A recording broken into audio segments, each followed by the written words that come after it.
Shabbat Shalom, damos una bienvenida a todos nuestros hermanos que están en esta casa y también a aquellos que nos escuchan a través de la radio, a través de su emisora Restaurando las Sendas Antiguas. Hoy un Shabbat de gloria, de poder, donde nuestro bendito Abacados anhela seguir reuniendo su pueblo esparcido. Vamos a dar inicio al mensaje de Romanos 11 y hemos venido en una secuencia de la carta de Romanos y hace 15 días hablamos de la elección, predestinación, que allá buena hace le ha salido de sus manos, ¿sí? Así que es un propósito que usted y yo estemos hoy en esta casa y todos los que nos escuchan.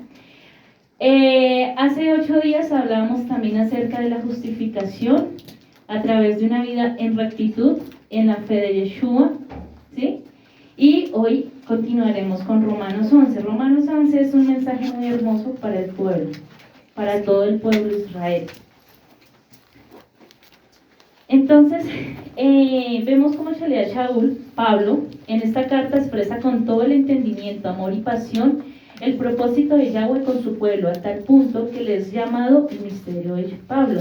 Aunque para nuestros días y para nuestra casa puede ser un poco más entendido, usted diga hoy, este tema que vamos a hablar tal vez ya ha venido retumbando en nuestro corazón y en nuestra cabeza, es por la raje, la bondad y el propósito de Yahweh para el tiempo donde Pablo nos escribe y habla acerca de esta carta.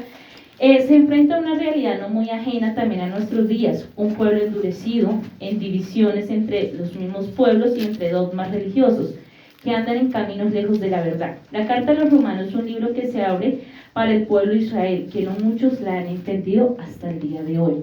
Por el contrario, por la mala interpretación de esta carta ha llevado a un pueblo a errar. ¿Por qué? Porque muchos de estos mensajes ha sido a causa de la mala interpretación, ha sido lo que lleva a un pueblo a que erre por falta de entendimiento. Entonces, pero iniciamos recordando la secuencia con la que Shalea Shaul habla en cada capítulo, con el fin de romper los límites de nuestra cabeza de lo perfecto que han sido los planes de nuestro Eterno y que nada se le ha salido de sus manos. Entonces recordamos en el capítulo 9 nos habla de una elección, predestinación conforme a su voluntad. En el 10 nos da un panorama de cómo realmente se logra la verdadera justificación a través de nuestro amado Yeshua, como resultados de vivir vidas íntegras y vivir vidas en rectitud. En el capítulo 10 encontramos el contexto. En los últimos versículos vamos a ir a Romanos 10. Al final de Romanos 10 es es el contexto y la entrada para el capítulo 11. Vamos a leer desde Romanos 10, 18 y dice así: Pero digo, ¿acaso no han oído? Sí, por cierto, por toda la tierra ha salido la voz de ellos, y sus palabras hasta los confines de la tierra. Y además digo, ¿no ha conocido esto Israel? Primero Moisés dice, yo os provoqué a celos con un pueblo que no es pueblo, cuando un pueblo insensato os provocaré a ira. E Isaías dice, resueltamente, fui hallado por los que no me buscaban, me manifesté a los que no preguntaban por mí. Pero acerca de Israel dice todo esto, el día extendí mis manos hacia un pueblo desobediente y contradictor. Vamos a ir, acá Pablo menciona y Pablo en el capítulo 11 va a hacer también mención a muchos escritos de los profetas, hacia atrás también, porque si recordamos en el tiempo de los apóstoles se predicaba era Torah, ¿verdad?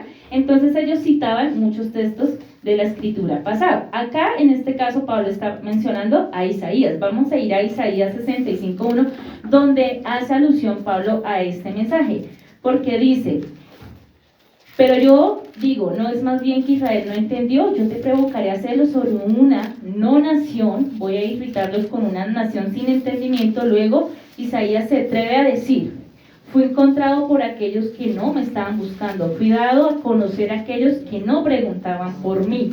Entonces Isaías 65:1 es el texto que está citando Pablo, donde dice, yo me manifesté a aquellos que no preguntaban por mí. ¿Es lo mismo que está hablando Pablo? Sí. Sí. para poder ser encontrados por aquellos que no me buscaban. Yo dije, aquí estoy, a una nación que no me llamaba por mi nombre. Extendí mis manos todo el día a un pueblo rebelde que vive de una forma que no es buena, que siguen sus propios pecados. Digamos que, de pronto para entrar un poquito más a Romanos 11, acá vamos a hablar del pueblo de Israel. Vamos a hablar de Efraín, de Judá, de pronto para las personitas nuevas que nos acompañan. Tal vez es un tema que usted va a decir, no lo entiendo, o cómo es eso, ¿sí? Porque de principio, así como a nosotros también el Padre como que,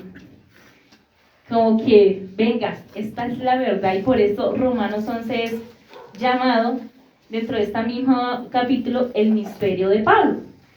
Y dice más adelante, finalizando, dice, esto había sido oculto por el mismo Yahweh, pero bendito el Eterno que para este tiempo ya no es oculto, ¿cierto? Y desde un tiempo atrás el Padre ha venido revelando. Y por eso nos debemos gozar, porque somos y hacemos parte de ese pueblo que el Padre se plació revelar su verdad, esos planes, esos propósitos. Yo no sé si usted realmente vive agradecido con el Padre cada día por lo que nos ha otorgado por amor y misericordia, porque ese pueblo que aún no preguntaba, ¿cuántos de nosotros antes ni siquiera nos preguntábamos nada de esto, de lo que vamos a hablar hoy? Dice, ni siquiera nos preguntábamos, ¿hacemos parte de un propósito eterno? ¿Quiénes somos nosotros en Yahweh? ¿Tenemos identidad? Ni siquiera nos preguntamos, pero dice que en su raje Él se dio a conocer. Entonces ahora sí vamos a entrar a Romanos 11. Y dice, ¿acaso Yahweh ha desechado a su pueblo? Porque aquí vamos a ver varias preguntas. Y si Pablo pregunta, es porque había escuchado, y eso lo vamos a ver también, había escuchado tal vez que había gente que andaba diciendo que Yahweh había desechado su pueblo, ¿cierto? Y por eso es que él llega a los romanos y le dice, pero venga, ¿acaso eso es verdad? Lo que ustedes dicen, lo que se ha escuchado, ¿acaso Yahweh ha desechado y lo que pensó desde un inicio con un pueblo ya no es? O sea, ¿se retractó o se le salió de sus manos? Y entonces Pablo aquí va a dar la respuesta a todo ese pueblo que ha preguntado, y lo que hoy en día también se enseña en muchas iglesias. No, el pueblo de Israel es allá, nada que ver con nosotros, o dice el cristianismo, o bueno, otro tipo de corrientes religiosas. El pueblo de Israel es una cosa, nosotros somos gentiles, ¿cierto? Y entonces vamos a ver qué acontece con todo eso y realmente qué Pablo nos quería enseñar. En Romanos 11:1 inicia así: en ese caso, yo digo, no es que Yahweh repudió a su pueblo en signo de pregunta. Yahweh no lo permita. O sea, Pablo hace la pregunta, pero inmediatamente da la respuesta. O sea, no deja nada entre líneas, ni siquiera deja para pensarlo.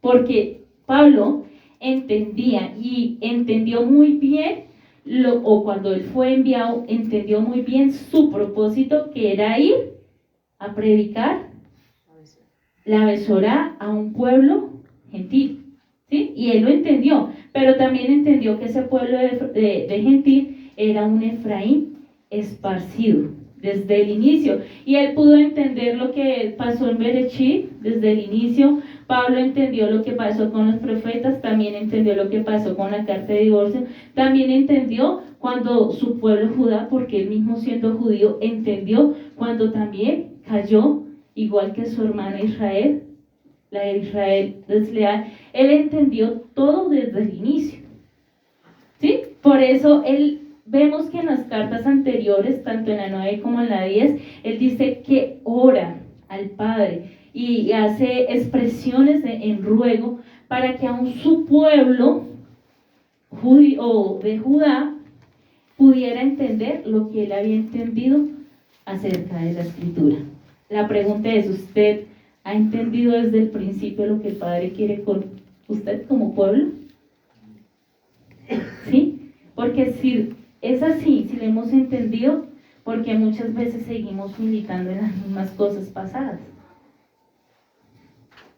Porque si hemos entendido desde el principio de Bereshit, y cuando estudiaba esto, mi corazón se estremecía porque hay una parte donde dice, tú Israel, tú Efraín, la haré retornar, yo la haré volver. Yo decía, Padre, desde el principio tú nos has amado tanto, tanto, tanto. Pero la pregunta es si lo hemos entendido. Pablo, después de que se le fue revelada la verdad, ¿siguió militando en sus cosas viejas pasadas? No.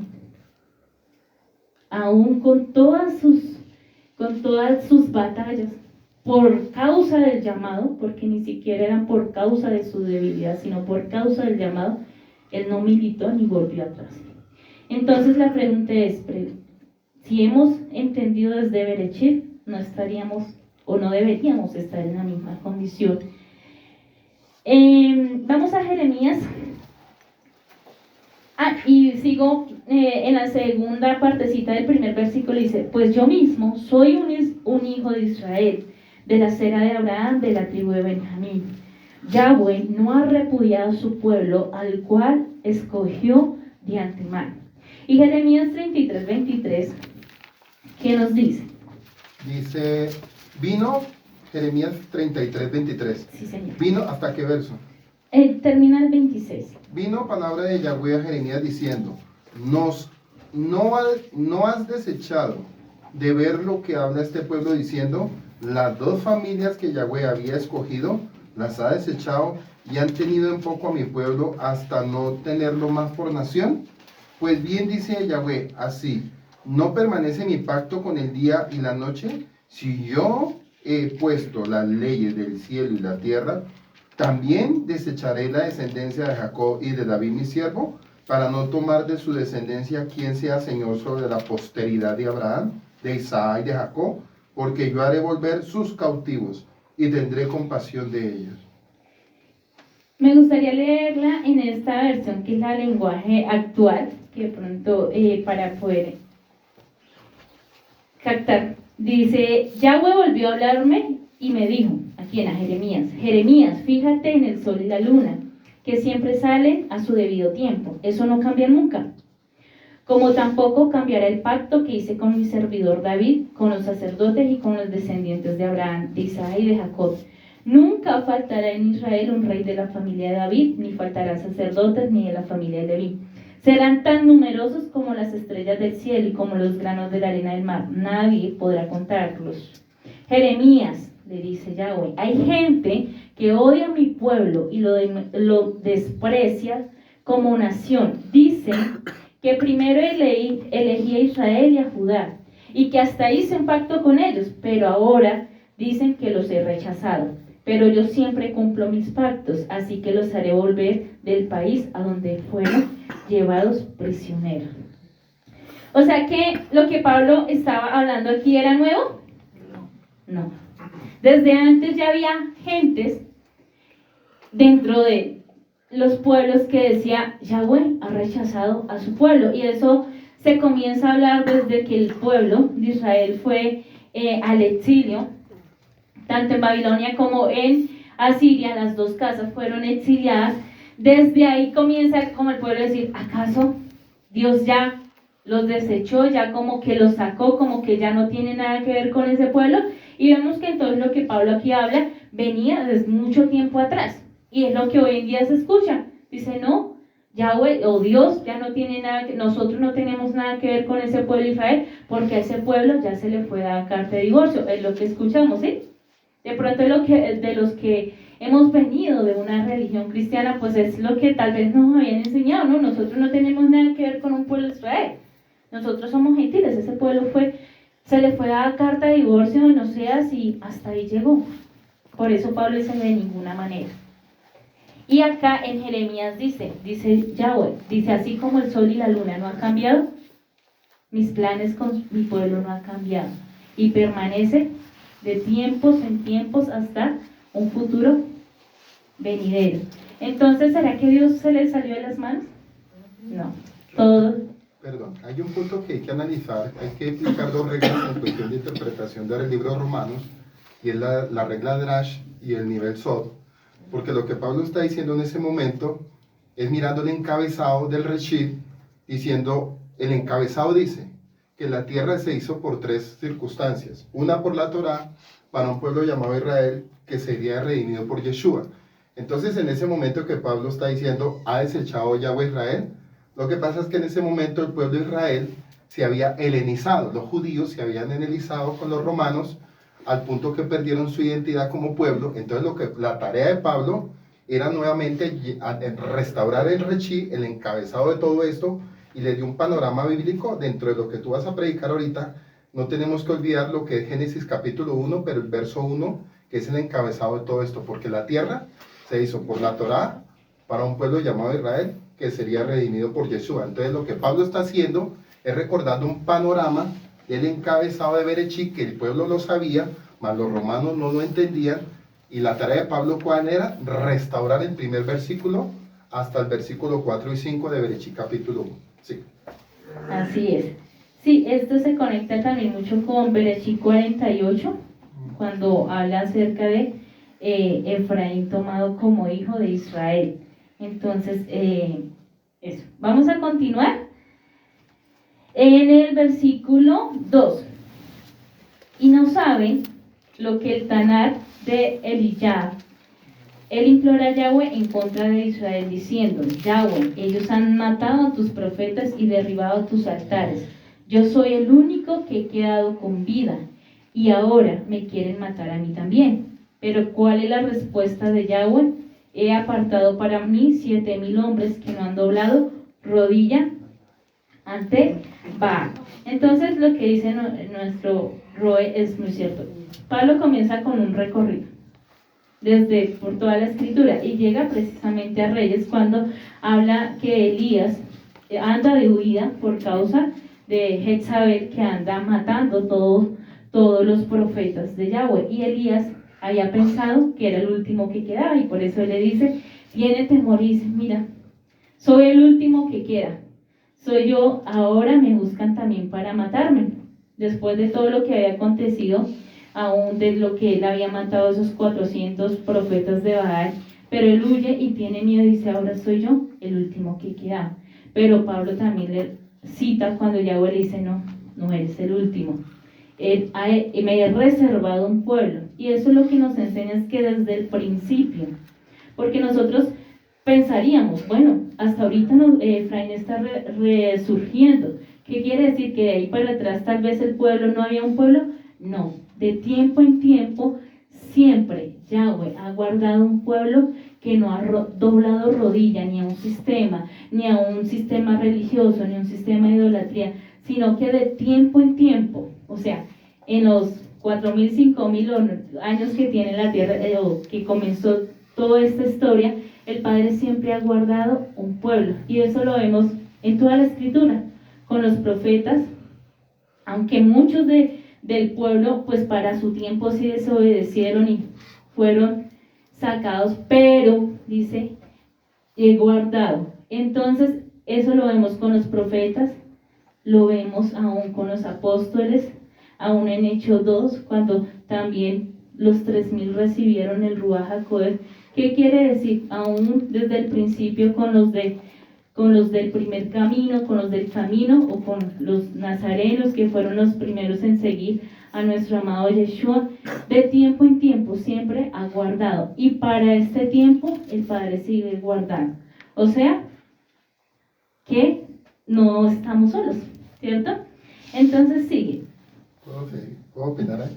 El versículo 2 está hablándonos de Elías, y resulta que lo que está haciendo el apóstol Pablo a través de Elías le está diciendo a los judíos que se helenizaron: venga, ustedes van a seguir en el sistema o van a restaurar y van a retornar al Elohim de Israel, porque el fin de Pablo con Elías era tratar de volver a restaurar lo que Elías había hecho a través de las 12 piedras, que era restaurar su pueblo. Entonces, como el pueblo se había helenizado y se había paganizado, lo que Pablo está diciéndole a ellos: venga, ¿a ustedes parece que se les olvidó lo que pasó en tiempos anteriores, donde Dios usó al profeta Elías para nuevamente restaurar y levantar su pueblo, que fue levantado por el nombre de Yahweh? Lo que le está diciendo es, como le dijo Elías al pueblo de Israel en ese momento: ¿ustedes por quién deciden? ¿Por los Baales o por el Elohim de Israel. En ese momento lo que está haciendo el apóstol Pablo es trayendo nuevamente un recordatorio y diciéndole a los judíos, venga, ustedes se van a helenizar y se van a paganizar siguiendo la cultura de los romanos y los griegos, o realmente van a restaurarse nuevamente como pueblo de Israel. Verso 2. Sí. Vamos a ir a Filipenses 3:5.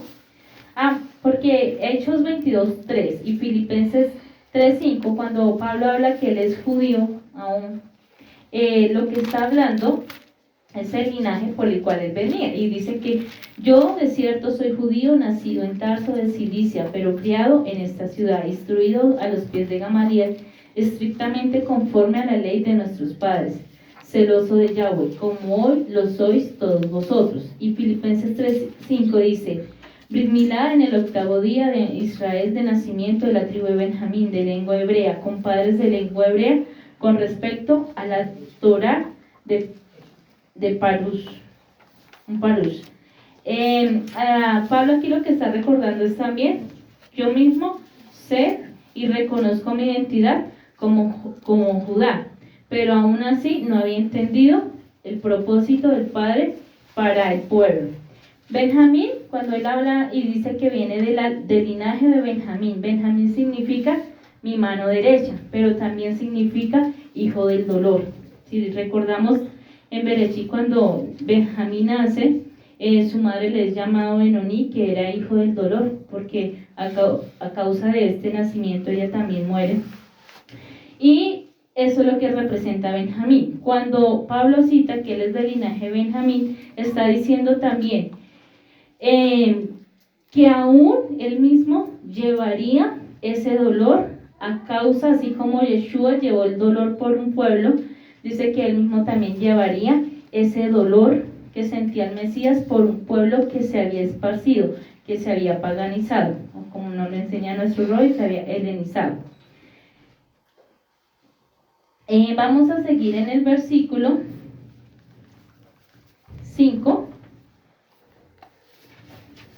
Ingrid, devolvámonos al versículo 3. Aquí hay otro punto. Ay, sí, esto me salte. Ajá.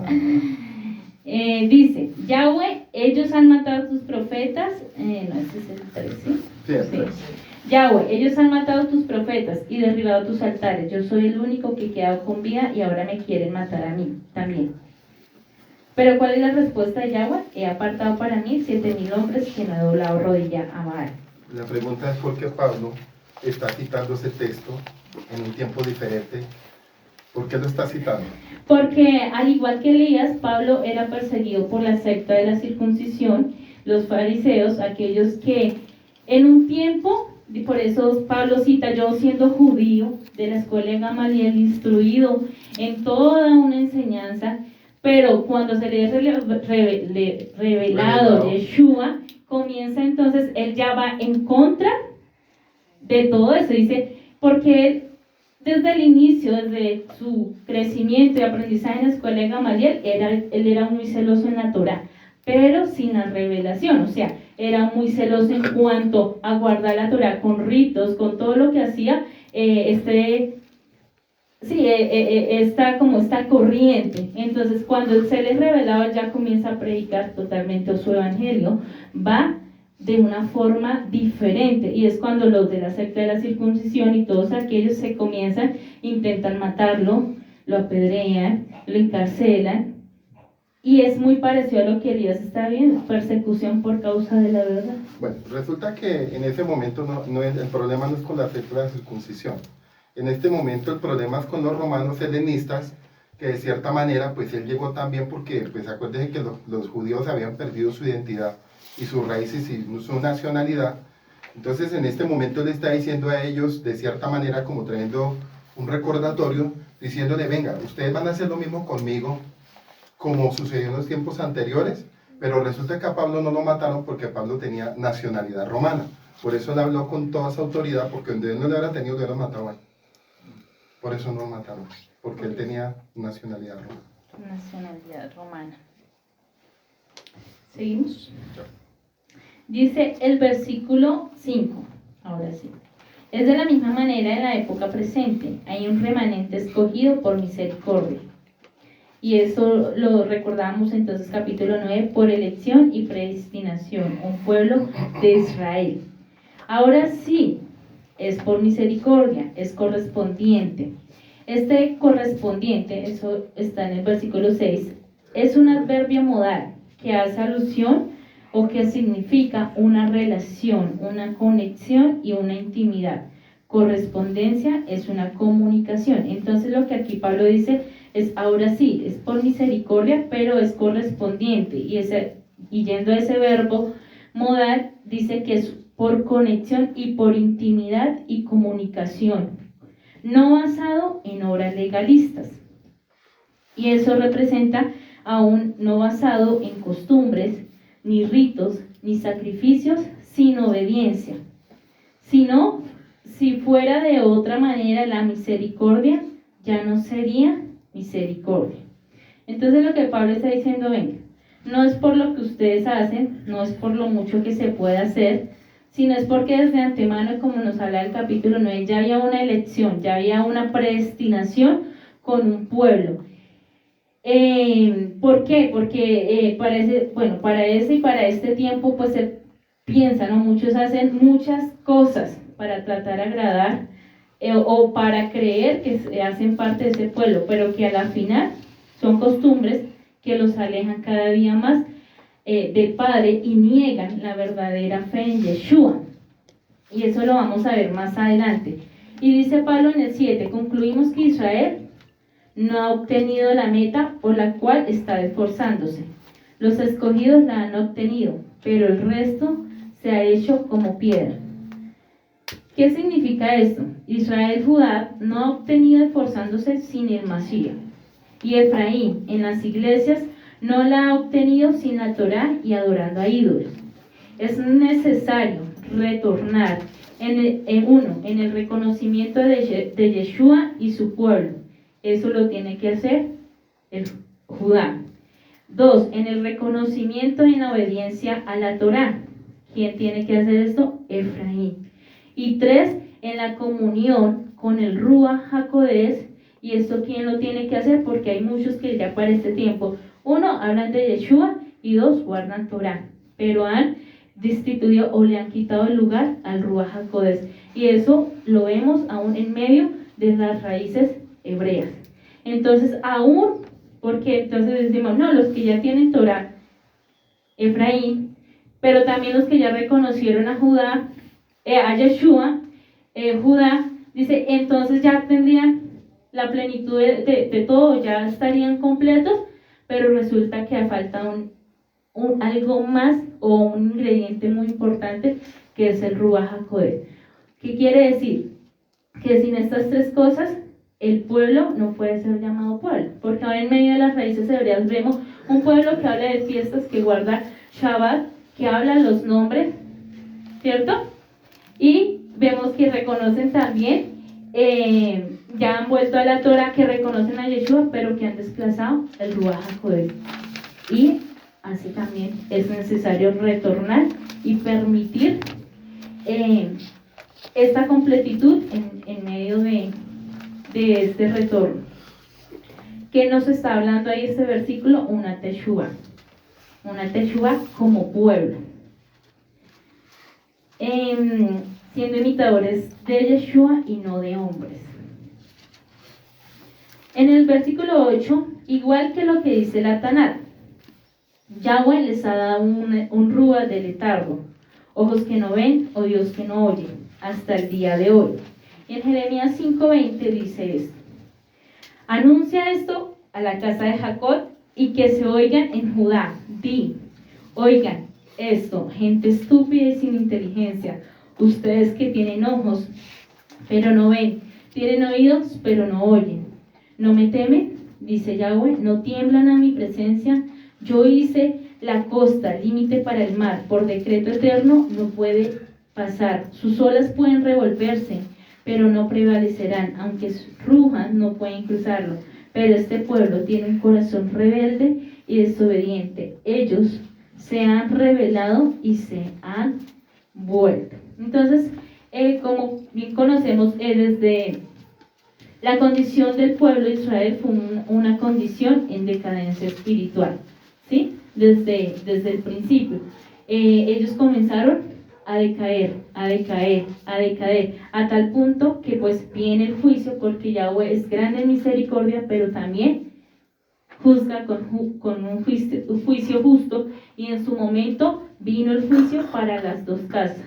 Por causa, y Yahweh les recordaba, y en cada mensaje que era dado por los profetas les decía, porque ustedes son pueblo contumaz, rebelde, les he enviado mis profetas, les he enviado mis siervos, les he enviado, pero ustedes no han querido escuchar o entender y volverse a mí.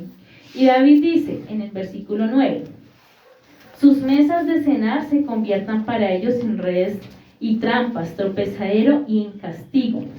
Sus ojos se nublen para que no puedan ver, con sus lomos encorvados constantemente. Entonces vamos a parar aquí un poquito porque vuelve a citar otro texto que está en Teilín, en los Salmos 69, 22, que es, por eso menciona acá David, y nos devolvemos al Salmo 69, 22, que dice, su mesa de cenar se convierte en una trampa, y para recompensa y piedra de tropiezo. Sus ojos se oscurezcan para que no puedan ver, y sus espaldas se inclinen continuamente. Y cuando entraba a meditar en esto, yo decía, ¿pero qué significan las mesas de cenar? ¿A quién está hablando? ¿Qué representa esa mesa de cenar? Es bien sabido, o de pronto los que han indagado un poco más en una cultura del judaísmo, diciendo ser pueblo Judá, algo que ellos es muy representativo en medio de todo lo que hacen son las cenas, ¿cierto? De Shabbat, la cena de Pesach, el ceder de Pesach. Y entonces lo que representa aquí, cuando habla, su cena se convierte en una trampa, y uno diría, pero ¿por qué la cena? ¿Por qué el alimento? ¿Por qué? ¿Qué sentido tendría que mi cena se convierta para mí una trampa? Representa para el pueblo judío la mesa de cenar, que hace alusión al plato del ceder de Pesach, muy practicado en el pueblo judío. Es un plato que contiene 6 alimentos que deben comerse seguidos de un ritual en la noche de Pesach. Entonces vamos a ver que esto se convierte y significa para ellos una trampa mortal. ¿Por qué? Puesto que con esta representación simbólica que hacen en cada ceder de Pesach, están haciendo una negación total de Yeshua. ¿Por qué? Porque dentro de ese plato Yeshua no está por ningún lado. Porque dentro de lo que ellos hacen es algo simbólico que están diciendo, nos quedamos atrás, pero el futuro no tiene nada que ver con nosotros. Entonces dice que esa cena, o que esa mesa de cenar o ese plato, se convirtió en trampa para ellos, claro, porque han caído en esa propia red, porque se han entretenido y no han salido de esa red. Y eso los ha hecho y han tropezado hasta el día de hoy, porque hoy en día vemos que ellos ponen cuando celebran Pesach, ponen su plato. Y entonces habían 2 alimentos que me llamaban mucho la atención, que es el Zeroat, y digamos para saber qué es esto, el Zeroat y el Beisat. El Zeroat es la tibia de cordero. Entonces el plato es redondo, hay 6 puestos para poner cada alimento. Y ese Zeroat es una tibia de cordero asada, puede ser también un ala de pollo o un cuello, simbolizando el corbán, el sacrificio de Pesach, en el que se ofrece un cordero como sacrificio en el templo de Jerusalén, el cual se asa y se come parte de la cena de la celebración en la noche de Ceder. Desde la destrucción del templo, el Zeroat se sirve como un recuerdo visual del sacrificio de Pesach. Durante el Ceder no es ingerido ni manipulado. Los vegetarianos suelen sustituir este alimento por una remolacha, haciendo mención del tratado talmúdico Pesachim 114b como justificación para tal práctica. Entonces, si vamos a ver, claro que nosotros recordamos Pesach, ¿cierto? Pero en toda su plenitud, desde el inicio, cuando el pueblo salió de Egipto, pero hasta nuestro tiempo, como Yeshua el sacrificio perfecto, el cordero que cumplió todas las condiciones para poder, a través de ese sacrificio, nosotros seguir recordando Pesa, pero ellos no lo hacen en referencia a esto. Ellos no lo hacen recordando a Yeshua porque ni siquiera reconocen que Yeshua ya nos dio o nos abrió la oportunidad para retornar. Por eso esto se ha convertido en una trampa para ellos. Y el Beitzá, un huevo cocido que simboliza el Corbán, festival del sacrificio, y que fuera ofrecido también en el templo de Jerusalén. Este huevo tampoco es manipulado o consumido por parte de la cena del Seder. A pesar de ser el sacrificio de Pesaj y ofrecimientos cárnicos, es también la celebración de los velatorios tras los funerales. De esta forma se evoca la idea de duelo por la destrucción del templo. O sea que ellos están recordando el pasado, la destrucción del templo. Se quedaron ahí. Dice, desde la destrucción del pueblo, la Beitzá se sirve como un recuerdo visual del Hagigá. Durante el Seder no se come ni se manipula. Entonces, a excepción de la operación inicial de remojo en agua salada. Entonces, a esto hacía referencia Pablo también. Con esto Pablo, con este plato se niega totalmente y no se reconoce por ningún lado el sacrificio de nuestro Mesías. Se quedaron ahí convirtiéndose en una trampa para ellos mismos, pues a causa de esto son aún actualmente piedra de tropiezo para todos aquellos que quieren entrar o ser parte de ese pueblo, y terminan siguiendo y obedeciendo solo leyes talmúdicas y rabínicas, cosa que Yahweh aborrece y condena, y ahí de aquellos que hagan tropezar. Y por eso también la escritura dice, y hay de los que hagan tropezar a uno de mis pequeños. Y este pueblo, con todos estos rituales, han hecho tropezar a muchos, porque muchos, queriendo retornar o entrando en esa restauración, terminan siguiendo tradiciones de hombre, raíces hebreas, más no senda antigua. Lo que hemos aprendido, raíces hebreas o sendas antiguas. Sendas antiguas. ¿Y qué escuchamos hoy en día? Ay, no, ya conocemos la verdad, ahora estamos en las raíces hebreas. Tampoco. Por causa de esto mismo, porque ellos también han hecho tropezar a aquellos que han querido resurgir. Entonces, este es uno de los salmos más citados en el Brit Hadashah y se aplica al misterio y sufrimiento de Yeshua, pero también la aplicación para la cita de Pablo significa que la élite religiosa y las autoridades del pueblo de Judá odió a Yeshua sin causa, porque él vino como Mashiach ben Yosef para liberar a Efraín entre los gentiles. Él los trajo de regreso a la Torá, y a los judíos esto no les gustó. Está muy claro en Juan 15, 22, 25, donde dice Yeshua vino bajo la... Juan 15, 22, 25. Si alguien me ayuda a leerlo.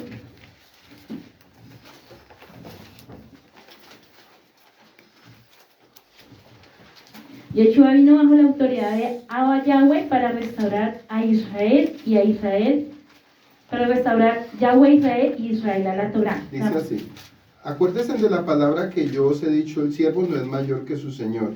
Y si a mí me han perseguido, también a ustedes los perseguirán. Si han guardado mi palabra, también guardarán la de ustedes. Mas todo esto harán por causa de mi nombre, porque no conocen al que me ha enviado. Si yo no hubiera venido, ni les hubiera hablado, no tendrían pecado, pero ahora no tienen excusa de su pecado. El que me aborrece a mí, aborrece también a mi Padre. Si yo no hubiese hecho entre ellos las obras que ningún otro ha hecho, no tendría pecado, pero ahora las han visto, y me han aborrecido a mí y también a mi Padre. Pero esto es para que se cumpla la palabra que está escrita en su ley: me aborrecieron sin motivo. Pero cuando venga el Consolador, a quien yo os enviaré, el Padre, el Espíritu de verdad, el cual procede del Padre, él dará testimonio acerca de mí. Así es. Entonces, para el pueblo, o para ese, no cabía la idea dentro de la élite religiosa que había venido un Mesías, un Yeshua, que anhelaba retornar a ese pueblo. Entonces, dice que ellos lo odiaron a tal punto que lo mataron, ¿cierto? A tal punto que lo crucificaron.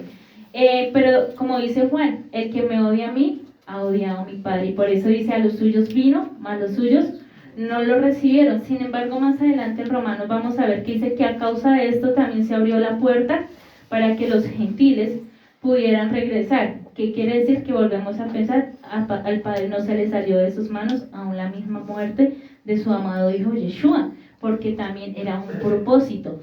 Entonces dice que vemos a Pablo siempre en problemas y perseguido por aquellos, por aquellos de la secta de la circuncisión, aquellos que también intentaron matar por causa de llevar el mensaje de redención a Efraín entre las naciones. La historia se repite de nuevo. Yeshua está siendo rechazado, y como decía Juan, dice, si me rechazaron a mí, pues ustedes ¿qué pueden esperar? Que los rechacen también, ¿cierto? A causa de hablar mi mensaje, a causa de hablar ese plan de redención que el Padre ha traído para el pueblo de Efraín, esparcido entre las naciones. Entonces dice, la historia se repite con Pablo. El pueblo judío, no todos, porque vamos a ver que no todos rechazaron. Dice, por eso dice algunos, pero sí la mayor parte, y aún en pleno siglo vemos que muchos de judíos rechazan la idea del mismo Yeshua, no conciben la idea que Efraín esté resurgiendo entre las naciones. Y vamos a Lucas 13:10 como referencia acerca de los lomos encorvados. Podríamos entender que lo que aquí habla la escritura, porque dice que en el Salmo decía que también tendrían sus lomos encorvados. Podemos entender acerca de esto de la escritura que quienes practican estas cosas negando a Yeshua están endemoniados. Y lo vamos a leer en Lucas 13:10. Dice, enseñaba Yeshua en una sinagoga en Shabbat. Había allí una mujer que desde hacía 18 años tenía espíritu de enfermedad y andaba encorvada y en ninguna manera se podía enderezar. Cuando Yeshua la vio, la llamó hacia sí y le dijo, mujer, quedas libre de tu enfermedad. Y puso las manos sobre ella y ella se enderezó al instante y glorificaba a Yahweh. Pero el principal de la sinagoga, enojado de que Yeshua hubiese sanado en Shabbat, dijo a la gente, 6 días hay en que se debe trabajar. En estos pues venid, sed sanados y no en Shabbat. Entonces vemos que lo que acá cuando Yeshua sana a esta mujer dice que ella estaba encorvada, y en la versión de lengua actual dice que tenía un espíritu malo. En algunos lo mencionan como enfermedad. Entonces podemos entender que la enfermedad también, más que física, es del alma. Cuando hay una enfermedad del alma hay un demonio, porque acá dice un espíritu malo, demonio. Entonces cuando hacía referencia a Salmos que ellos andarían encorvados, es que a causa de lo que ellos hacen, vive endemoniado. O sea, creyendo ser pueblo, creyendo estar cerca al Padre, dice que están años luz y lejos de lo que realmente representa estar en comunión con el Padre. Entonces hasta aquí Pablo nos muestra la condición actual del pueblo judío, tanto para ese tiempo y aún si lo traemos al día de hoy, vemos mucho la misma condición. Pero en el versículo del 11 en adelante, el que vamos a iniciar a leer, Pablo les va a mostrar el futuro del pueblo de Judá y Efraín, la plenitud del pueblo de Israel. Entonces, como decía nuestro pastor, Pablo muestra un panorama desde el principio. Te recordó la condición pasada, ¿cierto? Hablando de Elías, hablando de David, diciéndole ustedes eran esto, pero ahora nos va a dar el panorama futuro del pueblo. Porque él está contestando a la primera pregunta, ¿ha desechado Yahweh a su pueblo? De ninguna manera, Yahweh no lo permita. Aunque el pueblo en el tiempo pasado, no todos, pero sí muchos, lo desobedecieron y fueron salidos aún para el tiempo futuro, porque cuando Yahweh hace el pacto para el pueblo de Israel, él lo hizo para un tiempo futuro. Y ese tiempo futuro es el que aún estamos orando también, porque nosotros hacemos parte de ese tiempo futuro, nuestras generaciones hacen parte de ese tiempo futuro. Por eso, cuando dice que algunos fueron desgajados, que lo vamos a ver, sí, muchos fueron desgajados a causa de la desobediencia, pero como Yahweh no está hablando en el tiempo pasado, sino futuro, vamos a ver que hay también los que van a ser injertados, o los que son añadidos. Entonces dice el versículo 11, en este caso yo digo, ¿No será que han tropezado con el resultado de alejarse permanentemente? Y ahí esa palabra permanente, subraya en su escritura, dice, Yahweh no lo permite. O sea que lo que está diciendo no ha sido para siempre. Aquí dice, digo, entonces, ¿acaso ha tropezado los de Israel para quedar caídos? O sea, ¿para qué hacen en esa condición? Dice, para que se queden ahí por siempre. Y entonces si fuera así, la palabra de Yahweh se hubiera venido al piso, se hubiera declinado. Por eso dice, y dice ahí más adelante, Yahweh no lo permite. O sea, que lo que estaba diciendo era, esto es temporal. Toda la condición del pueblo es temporal. Porque el futuro, la gloria mayor será, la gloria postrera será mayor que la primera. Entonces dice, tranquilos, esto pasó, esto fue el pueblo, pero no es para siempre. Pero viene un futuro donde la gloria del pueblo será mayor que la primera.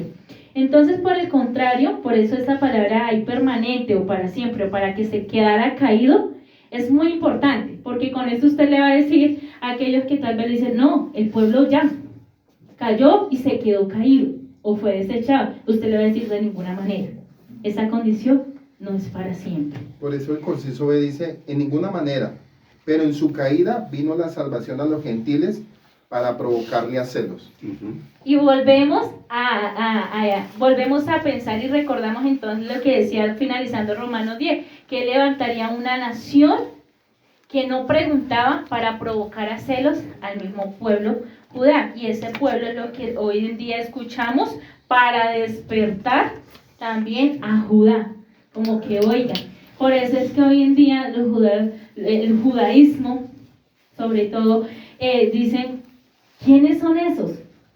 Y vamos a ver que eso desde el principio, desde Génesis 48, cuando Jacob ve venir a José con sus hijos, dice, ¿quiénes son esos? ¿Cierto? Haciendo también alusión aún para este tiempo que el pueblo Judá tiene que ser despertada a causa del resurgimiento del pueblo de Efraín.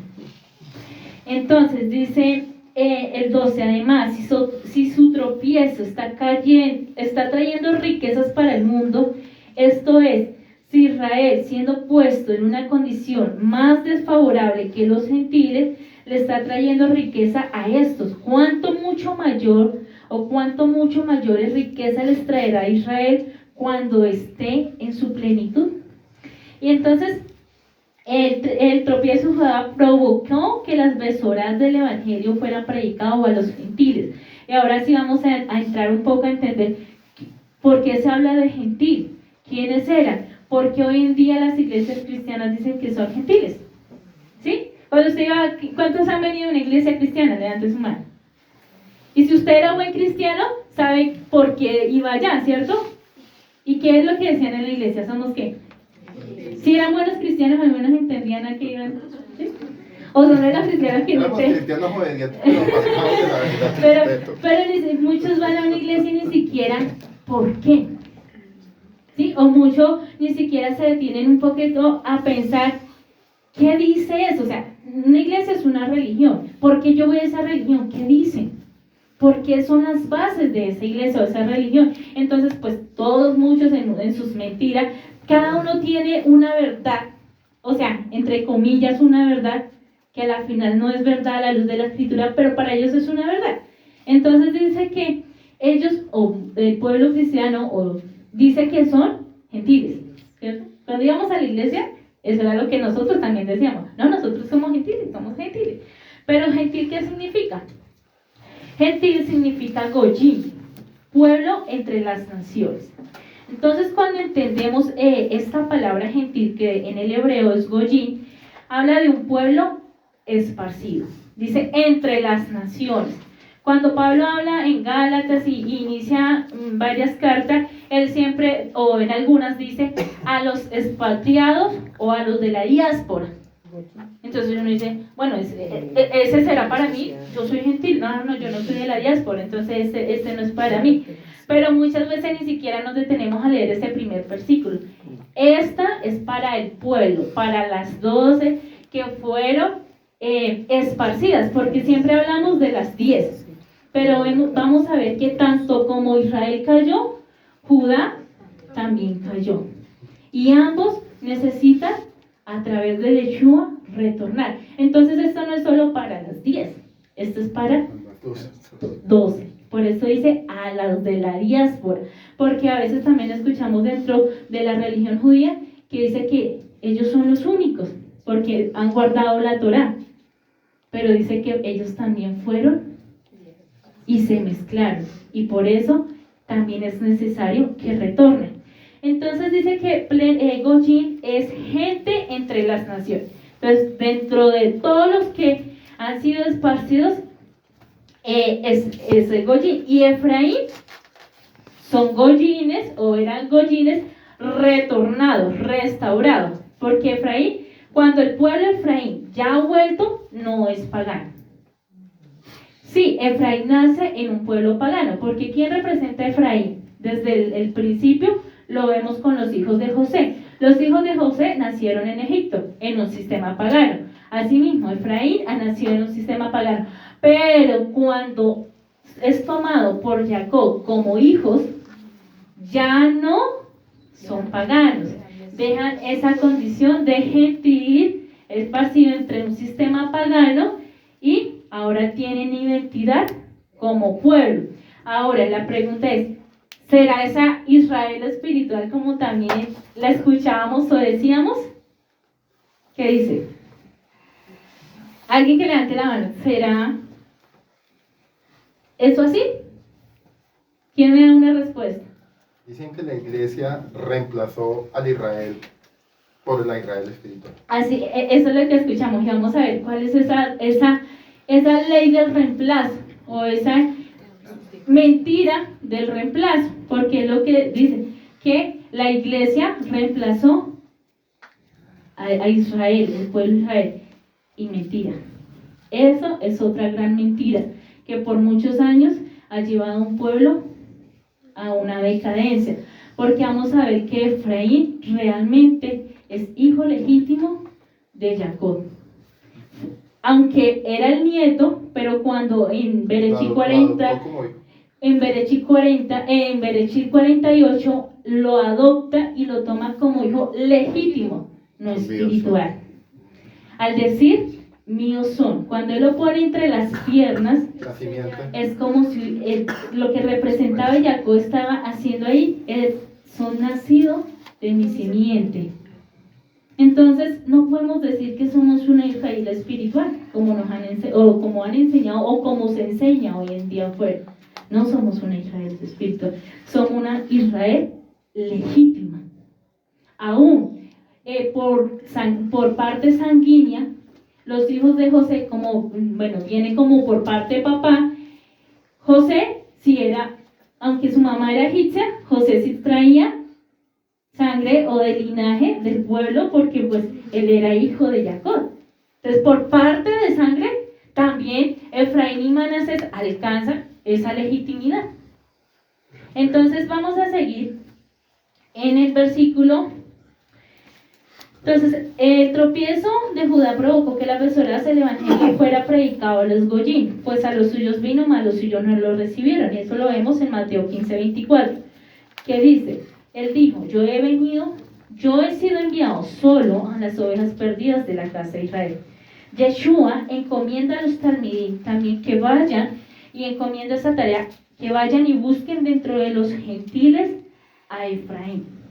Entonces, al decir que Yeshua vino solo a las ovejas perdidas de la casa de Israel, quiere decir que él vino a buscar a ese pueblo Efraín, y por eso deja la encomienda, y por eso hasta el día de hoy usted y yo tenemos esa gran comisión de ir entre no a mezclarnos, no a volvernos a ellos, porque ¿qué está pasando?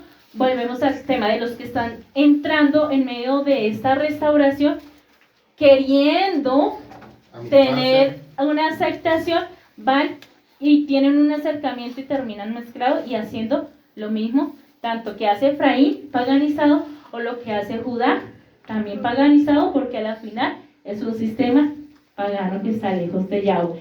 Y eso no es la idea. La comisión, por eso digamos que este mensaje algo que pues el padre habla mucho y tal vez son mensajes que ya no lo han enseñado en nuestra casa, pero que es necesario es recordar nuestra identidad. No podemos pretender acercarnos de pronto tanto a Efraín, a las iglesias cristianas para seguir sus costumbres, ni a Judá, porque vamos a ver que Efraín mismo va a ser usado para que Judá sea levantada, porque Judá también se va a levantar. Pero no es a causa de hacer lo mismo que ellos hacen y practican hoy en día. No, y esa es la verdadera identidad. Vamos en el versículo 13. De modo que aquellos de ustedes que son gentiles, yo les digo esto. Por cuanto yo mismo, que soy emisario de los gentiles, hago saber la importancia de mi trabajo, con la esperanza de que de algún modo pueda provocar a algunos de mi propio pueblo a celos y salvar a algunos de ellos. Porque si poniendo a Yeshua a un lado significa reconciliación con el mundo, ¿qué significará el hecho de aceptarlo? Será vida entre los muertos. Entonces vamos a desglosar un poco estos 3 versículos porque tal vez son palabras que como así, el tropiezo trajo riqueza, o sea que estuvo bien que tropezaran. No, tampoco era el deseo del corazón del Padre, pero vamos a ver que a causa de esto, sí, dice que aún si vino riqueza, aún a causa de ese tropiezo, ¿cuánto más será la plenitud cuando las dos casas sean unificadas? Y eso que nos recuerda Ezequiel 37, una en mi mano. Cuando hace, porque si recordamos la profecía de Ezequiel 37, ¿cierto? La unión de los dos palos. La unión de los dos palos, la unión de las dos casas, Efraín y Judá. Y eso es una en mi mano. Y esa es la plenitud aún de la escritura. Todo, o sea, todo, desde lo que comenzó, va a ser todo completado aún cuando las dos casas estén unidas en la mano de Yahweh. Así fue desde el principio, así lo ha querido el Padre. Y dice Jeremías 3:17. Entonces, lo primero que es importante entender es tanto Judá, casa del sur, tropezó, Efraín también se le fue a dar carta de divorcio, ambas tropezaron. Jeremías 3:7 dice: yo pensaba, después de haber hecho todo esto, regresar a mí, pero no lo hizo. Y aún, entonces en este texto vamos a ver que Judá también cayó.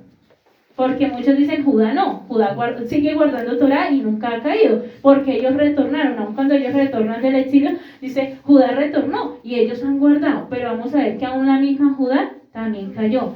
Dice, yo pensaba después de haber hecho todo esto que regresara a mí, pero no lo hizo. Y su desleal hermana Judá la observó, vio que me divorcié de la infiel Israel debido a su adulterio, pero Judá, esa hermana traicionera, no tuvo temor y ahora ella también me ha dejado y se ha entregado a la prostitución.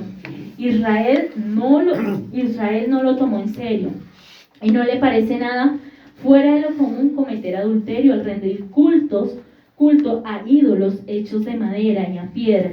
Así que ahora la tierra se ha corrompido. Sin embargo, a pesar de esto, su infiel hermana Judá nunca ha vuelto a mí de corazón, solo fingió estar apenada.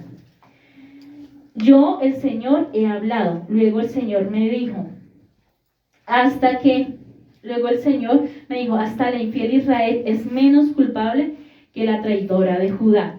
Por lo tanto, ve y dale este mensaje a Israel. Esto dice el Señor: oh Israel, mi pueblo infiel, regresa a mí otra vez, porque yo soy misericordioso, no estaré enojado contigo para siempre. Entonces ambas casas necesitan ser reconciliadas a través de nuestro amado Yeshua HaMashiach. Claro, vamos a ver qué significa la plenitud. De esta plenitud nos habla el Ezequiel 37, las dos ramas entrelazadas, una en mi mano. Tanto Judá como Efraín, esta plenitud no ha llegado en su totalidad, pero sí ya hay un inicio. Efraín esparcido está resurgiendo entre las naciones con obediencia a la Torah y con el Rúa y con el fuego del Rúa HaKodesh. No se nos puede olvidar eso. No es solo guardar, o sea, no es solo practicar la Torah, pero por costumbre, sino realmente, o sea, aceptando la obra del Espíritu Santo en la vida de cada uno, porque muchos se quedan solamente en guardar fiestas, nombres, pero quitan la presencia del Ruach HaKodesh, ignoran lo que decía José al inicio en la oración, ignora ese consolador, ese consejero que Yeshua mismo prometió para su pueblo. Ese mismo Efraín que muchos en sus malas interpretaciones ha señalado como un pueblo de gentiles, pero a la verdad vamos a ver qué significa realmente Efraín. ¿Quiénes han de retornar?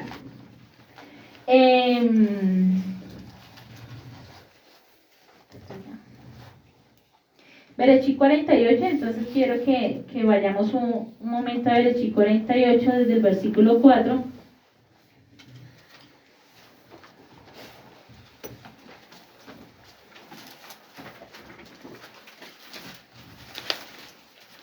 Y diciéndome, yo te haré fructífero y numeroso, y te haré multitud de naciones.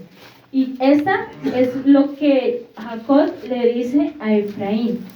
Yo te haré fructífero y numeroso, yo te haré multitud de naciones, y yo daré esta tierra a tu cera, para que la posean para siempre. Ahora tus dos hijos, que te nacieron en la tierra de Egipto, antes de que yo viniera a ti en Israel, son míos. Efraín y Manasés serán míos, como Rubén y Simeón lo son.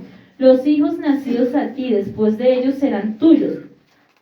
Pero para el propósito de herencia, ellos serán contados con sus hermanos mayores. José respondió a su padre: ellos son mis hijos, que Elohim me ha dado aquí. Jacob respondió: yo quiero que los traigas aquí para poder bendecirlo. Ahora, los ojos de Israel estaban apagados por la vejez, así que no podía ver. José trajo a sus hijos acerca de él, y él los besó y los abrazó. Israel dijo a José: observa, no he sido privado de ver tu rostro, pero Elohim me ha permitido ver tu descendencia. Cuando dice me ha permitido ver, Jacob no estaba hablando del presente, porque él estaba ciego. Pero Yahweh le permitió a Jacob ver el futuro y el final. Por eso, aunque José en el momento cuando su padre cruza las manos, no lo entiende y trata de decir: ven papá, este no es mi hijo mayor, es Manasés, no cruces tus manos. Pero cuando él dice: no, yo lo sé, aunque yo estoy ciego, yo lo sé, o sea, ciego por su vejez, pero no estaba ciego espiritual, él vio el futuro. Entonces él dice: yo lo sé. Y cuando José entiende lo que su papá estaba haciendo, por eso él se postra y alaba a Yahweh, porque pudo entender lo que a futuro dice que Efraín significa fructífero. Muchos entre los pueblos, muchos, por eso dice que aún serán innumerables el número de Efraín que retorne también. Y esto es para estos tiempos. Porque en ese tiempo todavía no se podía ver un pueblo tan grande. Pero para este tiempo y el tiempo de nuestras generaciones, el pueblo de Efraín va a ser innumerable. Entonces, José los tomó a ambos, Efraín en su mano derecha. ¿Por qué estamos citando Berechí? Porque todo esto fue profético para Apocalipsis, aún para el último tiempo.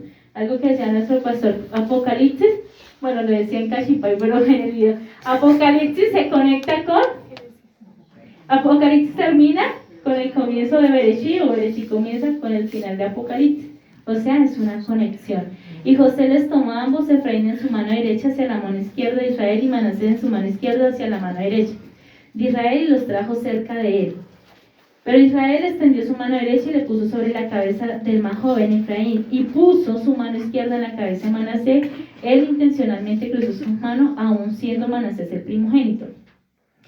Algo que dice este versículo, dice que cuando José los trajo, Jacob le dice: tráemelos para bendecirlos. ¿Qué significa ese tráeme para bendecirlos?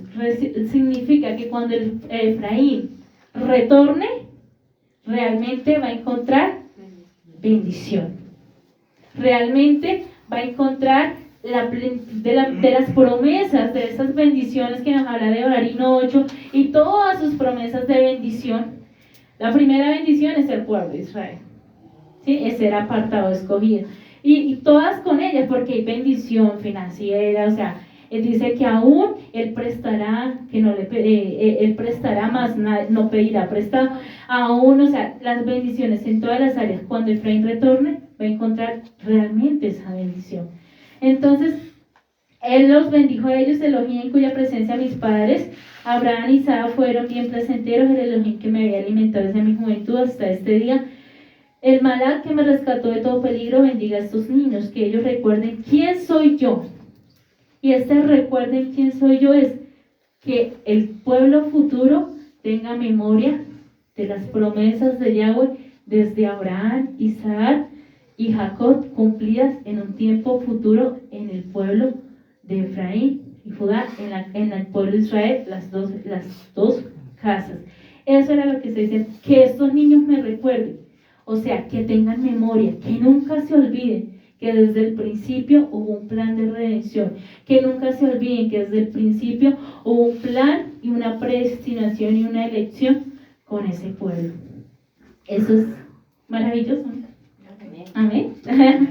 Pues yo no sé si usted se goza o no, pero uno ve que aún desde antes, o sea, ni siquiera cuando nuestros papás pensaban en nosotros, ya había pensado en nosotros, y no como uno más del montón. Por eso cada uno que vemos aquí, cada uno rompimos una línea de maldición de nuestros ancestros. No podemos hablar de cuántas generaciones, pero sí de nuestros ancestros.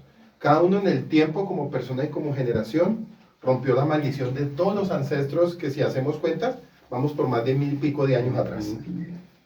Más de 1000 y pico de años atrás de cada uno.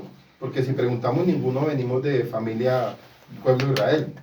Nosotros veníamos, era un sistema de la Virgen María, que eso era lo que movía antes. De ahí veníamos todos. Y tremendo que para poder ser bendecidos tenemos que retornar. Tráemelos para bendecirlos. Y el judaísmo no está en bendición. No, porque en este momento no ha recibido a Yeshua. Y el cristianismo no ha recibido la Torá. Tampoco está en bendición porque tampoco han retornado a la Torá. Y las raíces hebreas ignoran el poder del Espíritu Santo. Todo está comprendido. O sea, al final somos privilegiados. Y por eso vuelve uno y dice, ¿por qué cuesta tanto cosas que el Padre nos demanda? Un servicio, una entrega, un compromiso con Él, si lo tenemos todo. O sea, realmente ahora sí podemos decir, lo tenemos todo. Torah, bendición, Ruach HaKodesh. O sea, la obra en Él, por eso como decía también la Escritura, ellos no pueden decir que no son culpables. O sea, por eso nosotros no podemos decir, es que hizo falta algo para que yo cambiara. No, lo tenemos todo. Yeshua, no hay excusa. Ruach HaKodesh, quien dice que Él domina, que Él nos da el poder para dominar aún todas las debilidades, entonces no hay excusa. O sea, que a este tiempo ya no hay excusa, ni para que usted peque, o que ninguno de nosotros pequemos, ni para volver atrás, ni para dudar, sino para seguir sirviendo. No hay excusa. Entonces continuamos.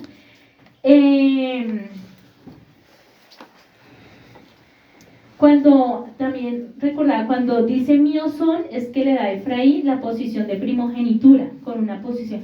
Cuando él dice que se hagan como Rubén, ¿quién era? El primer hijo de Jacob, ¿cierto?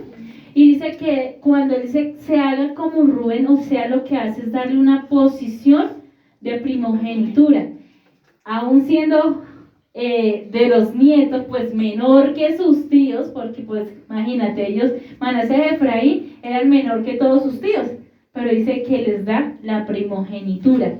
Entonces vamos a ir a Jeremías 31:9, donde dice: contempla, los traeré del norte, los reuniré de los confines de la tierra para la festividad de Pesach, y el pueblo tendrá una gran multitud, y ellos regresarán aquí.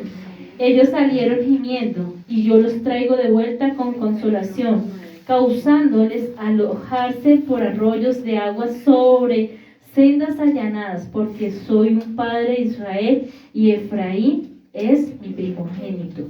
Entonces la casa de Efraín tiene los mismos derechos que la casa de Judá, Por eso es un error pensar que para ser parte del pueblo de Israel o caminar por la senda antigua debemos imitar a Judá, aún para estos tiempos, imitar una religión o al judaísmo en todas sus ramas.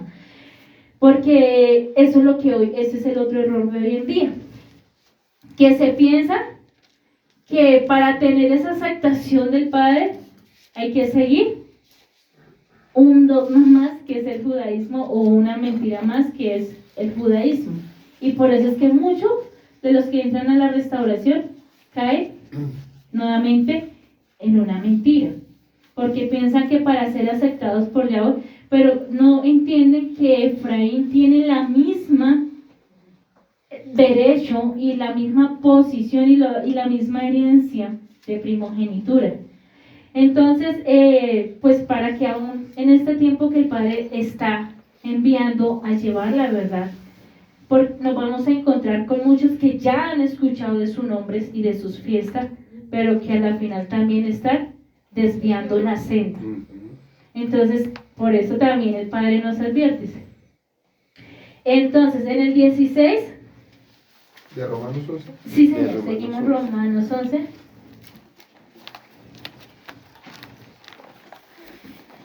Si las primicias son santas, también lo es la masa restante. Y si la raíz es santa, también lo son las ramas. Entonces aquí dice, ahora bien, si la jalá, que es ofrenda, ofrecida como primicia es K2. ¿Quién fue la primera ofrenda en primicias?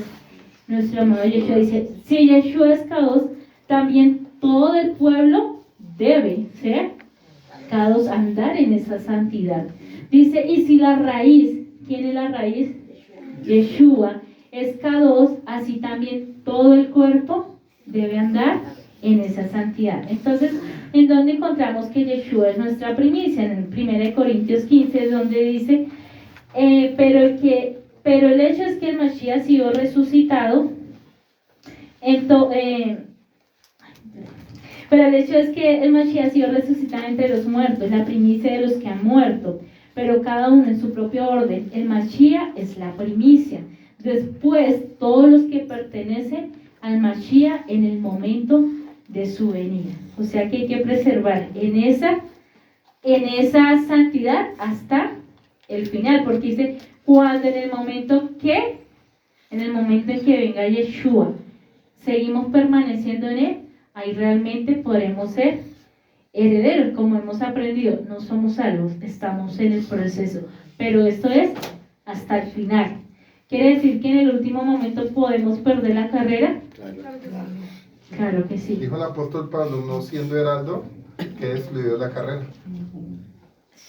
Tremendo. Así que no nos podemos confiar.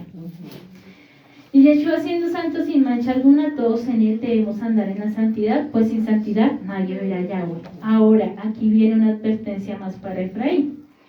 Pero si algunas, no todas las ramas, y acá es donde mencionaba que no todos fueron desgajados. Dice, pero si algunas, no todas de las ramas han sido desgajadas, y tú siendo olivo silvestre, fuiste injertado entre ellas y estás compartiendo la rica savia del árbol del olivo, entonces no te jactes y te creas mejor que las ramas originales. De tal modo que si tú te jactas, acuérdate que no eres tú el que soporta la raíz, sino la raíz te está soportando a ti.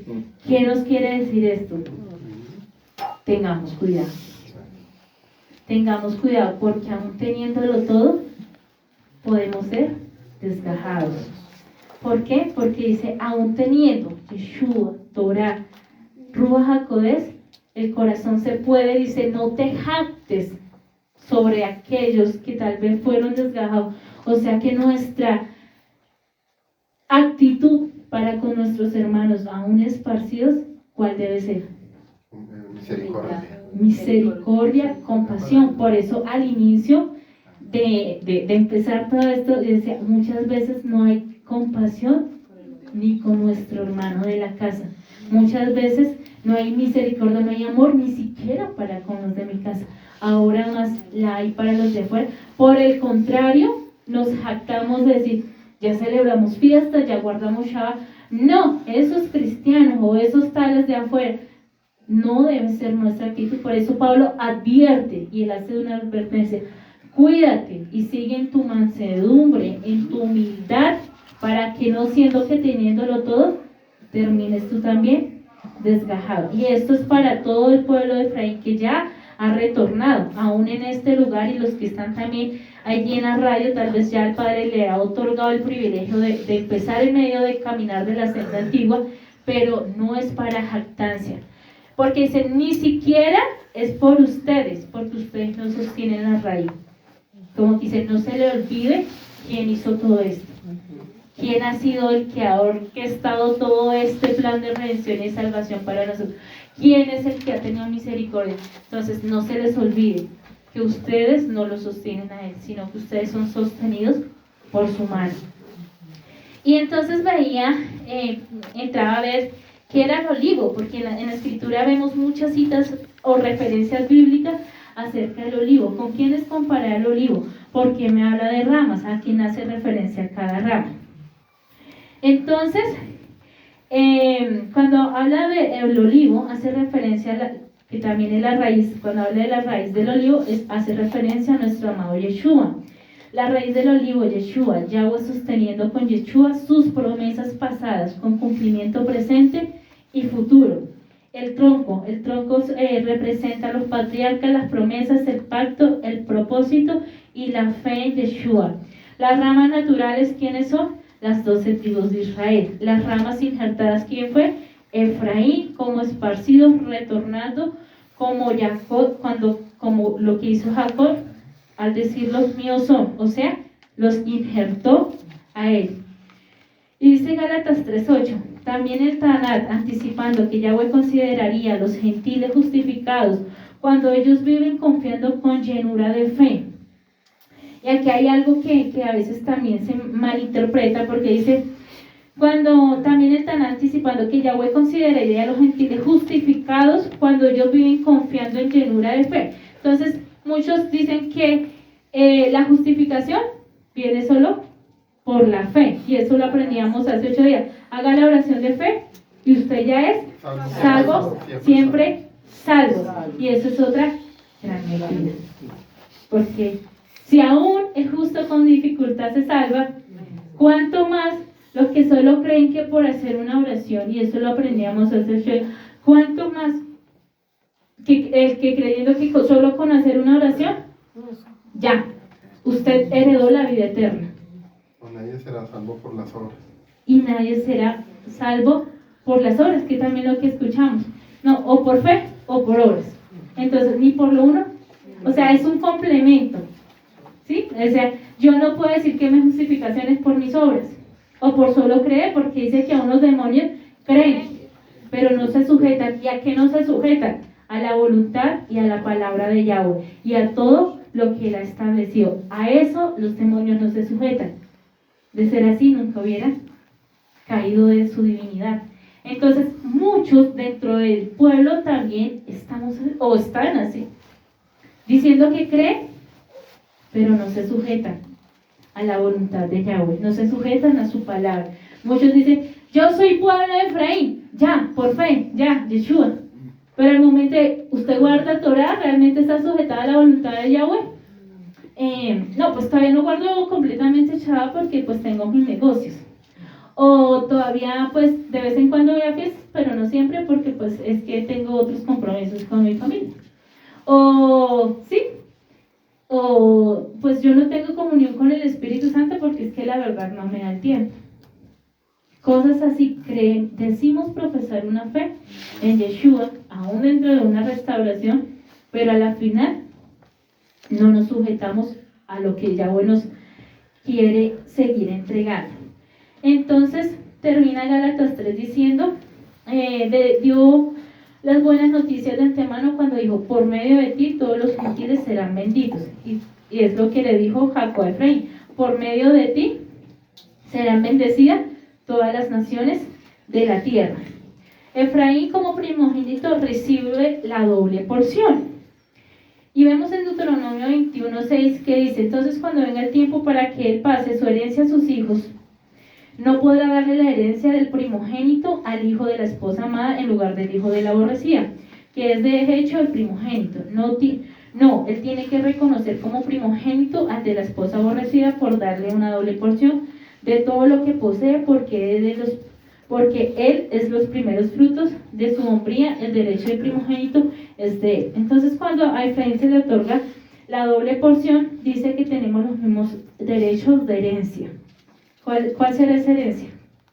La vida eterna. La vida eterna. Así es, dice que tenemos esos mismos derechos. El olivo natural, entonces la importancia del fruto. Vamos, algo que miraba de acerca del olivo natural, como en el diario vivir, que es un olivo.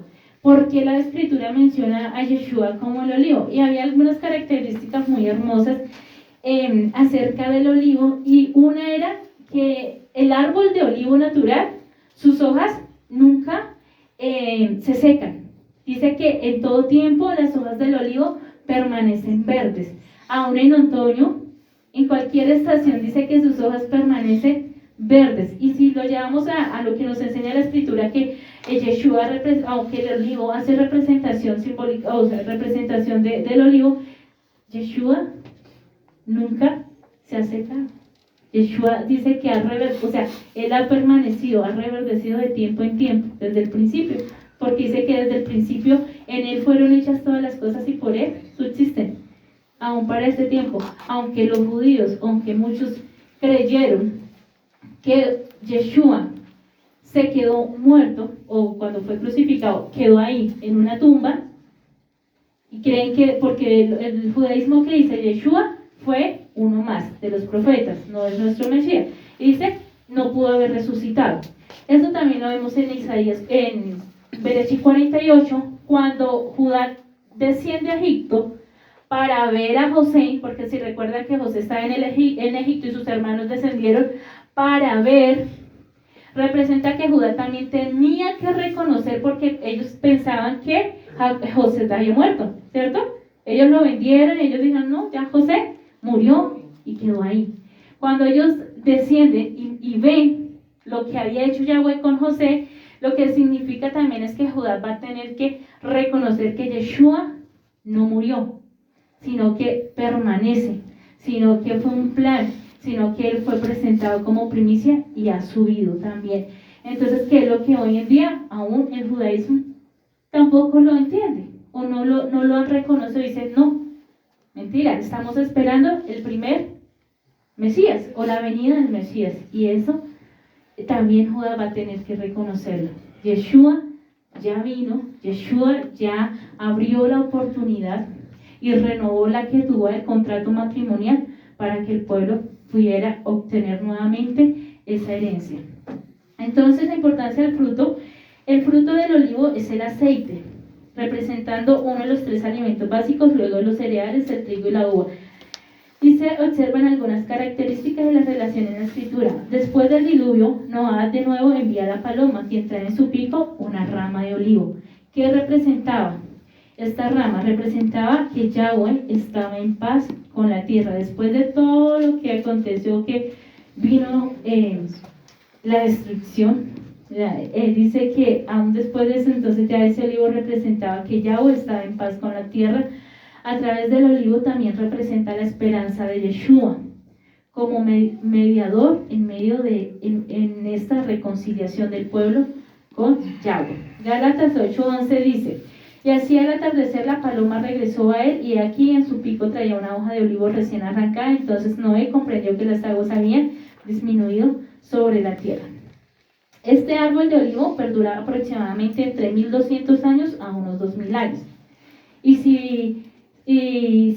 dice, sus hojas no se desnudan, su hoja verde nunca se marchita o cae, aún en otoño permanece reverdecida. Uno de los lugares donde más se puede observar este hermoso árbol, ¿en dónde será? En Israel. ¿En dónde? En Israel. 90% de los árboles dentro de todo el territorio de Israel es así. Así es. El mayor porcentaje donde se puede observar este árbol es en el monte de los olivos, que lleva su nombre precisamente. Y veía un video acerca de ese monte y es hermoso porque hay muchos árboles de oliva. Y dice que la duración que algunos de los árboles que están ahí llevan hasta 2000 años de estar ahí. ¿Qué quiere decir? Uno podía pensar, o pensaba ya, tal vez muchos de ellos vieron aún cuando Yeshua fue crucificado, son testigos.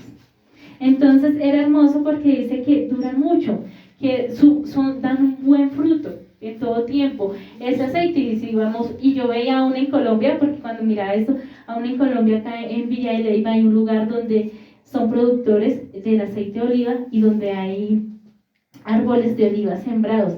Y el Señor que hablaba y explicaba acerca de ese cultivo decía que ellos se asombraban porque la tierra era una tierra como árida, como desértica, como arenosa. Pero que cuando ellos empezaron a hacer el experimento de la siembra del olivo, decía que dentro de las muchas variedades que había, solo como 2 o 3 se habían adaptado a ese, y que cuando el árbol crecía, esa tierra árida le salía pasto. Decía, o sea, una tierra arenosa es difícil que salga pasto, dice, pero cuando sembramos estos palos o estos árboles de olivo, dice, comenzaba a salir pasto dentro de esa tierra, es lo que representa también nuestro amado Yeshua. Aún Él hace reverdecer en medio del desierto, aún Él hace reverdecer en medio de cuando no hay nada.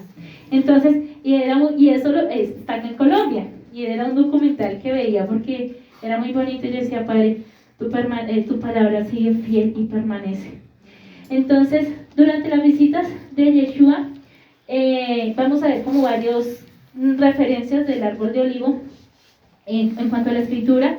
Durante las visitas de Yeshua a Jerusalén, Yeshua con frecuencia pasaba la noche en el Monte de los Olivos, probablemente en Betania. Comenzó su célebre entrada triunfal en Jerusalén desde este monte, y sobre él dio su gran sermón acerca de su segunda venida y el fin del mundo.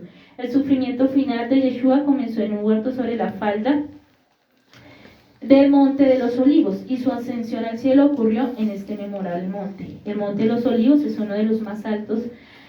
Ahora están ubicados allí, actualmente está ubicado allí el cementerio de guerra británico y parte de la Universidad Hebrea. Voy a dar varias referencias, pero pues no las vamos a leer por tiempo, donde se menciona para qué se usaba el aceite, que es el fruto del árbol de oliva. Dice que en Ezequiel 45, 24, 25 se usaba para las ofrendas, en Números 18, 13, 14 era para, en Levítico 8, 11, 12 crema para untar el altar del sacrificio, en Éxodo 29, 2 este aceite era lo que se usaba para comer, las aceitunas, y era el alimento, el sustento del pueblo.